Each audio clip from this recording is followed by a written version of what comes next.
The first thing I noticed that night was how she didn't look at me. Not once. We were standing in her parents' living room, surrounded by laughter, clinking glasses, and the smell of roasted chicken and cologne, but my wife might as well have been a stranger. She moved through the crowd like I wasn't there, hugging relatives, fixing her hair, checking her phone, pretending not to see me. I told myself it was stress. Family gatherings always put her on edge. But as the evening went on, something in her indifference began to sting.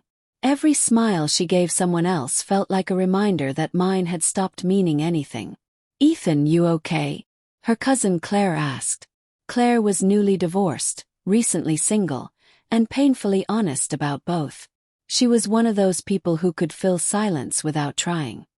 Her red dress caught the light as she tilted her head, watching me with an expression halfway between curiosity and pity.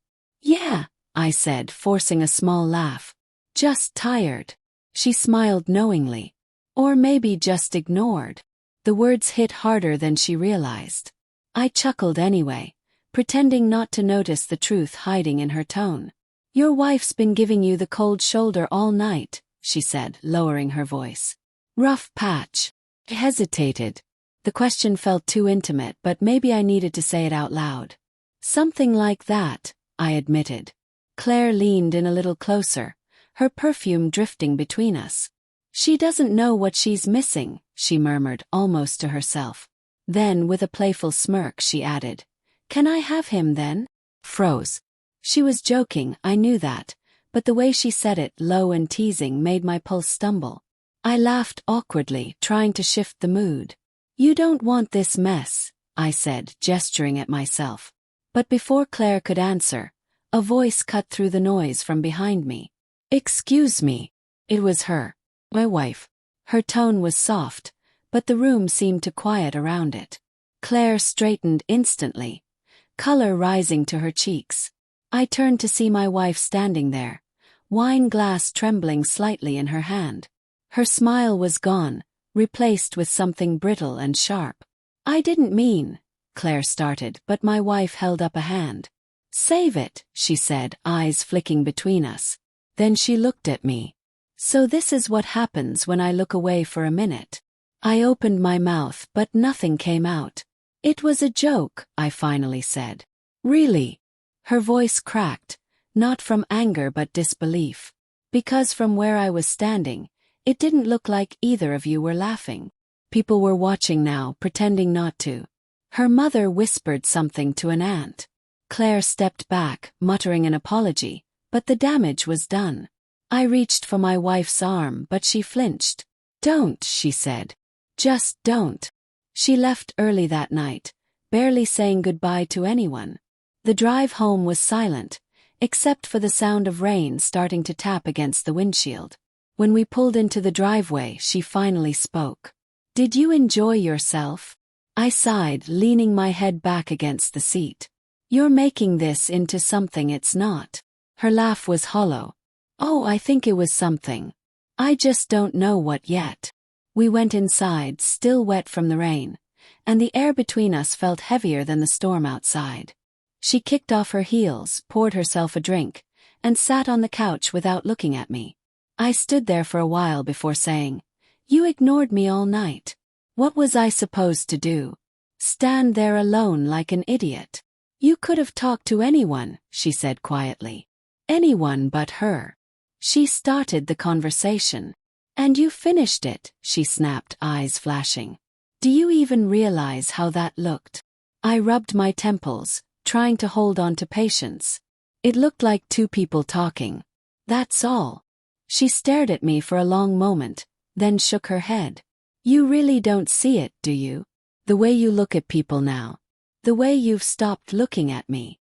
That one hurt because she wasn't wrong. Somewhere between our busy schedules and quiet arguments, something had faded. But hearing her say it made me angry instead of guilty. "Maybe because every time I try to, you're already looking at your phone," I said. Her face fell. "So that's what this is about?" "No," I said softly. "It's about the fact that you've been pushing me away for months." Silence settled between us. She turned away, her shoulders trembling. You think I don't notice when you stop touching me at night? When you barely talk anymore? She whispered. Maybe I stopped trying because it felt like I already lost you. I didn't know what to say. I sat down beside her, close enough to feel her warmth but not her forgiveness. Then why didn't you tell me? Yes. Because I thought it was just me, she said. Until tonight. Her words twisted in my chest. For the first time I realized she wasn't angry, she was scared. Scared that the person she loved was slipping away, and maybe she wasn't wrong. I reached for her hand, but she didn't move. Nothing happened with Claire, I said. I swear. She closed her eyes. Maybe not yet. We stayed like that for a long time. Quiet, broken, both pretending not to be the ones at fault. Later that night, I found her phone buzzing on the counter. A text lit up the screen from someone named Mark. I didn't recognize the name, but the message was short. You okay? You left so fast tonight. My chest tightened. I opened the message thread, heart pounding. There were others. Dozens. Casual at first, then increasingly personal. Late-night messages, inside jokes, even one that said, "Wish you were here instead of him." The air went out of my lungs. I scrolled through them until I reached one from a week ago. Can't wait to see you at the party. Family party. Felt sick. When I confronted her, she didn't deny it. She just stood there, tears filling her eyes. It wasn't what you think, she said. What do I think exactly? Asked, my voice shaking. That I cheated, she whispered. I didn't. Not physically. But maybe I crossed lines I shouldn't have. Maybe. I repeated. She sank onto the floor, head in her hands. It started with talking. Just talking. He listened when you didn't. I wanted to shout, to demand why, but the anger wouldn't come. Only grief. Did you ever love me? I asked quietly. She looked up at me, eyes red and wet. I still do, she said. But I don't know if that's enough anymore. We sat there in silence, surrounded by the ghosts of what we used to be. The next morning she was gone. No note, no message. Just her ring left on the table beside my coffee mug.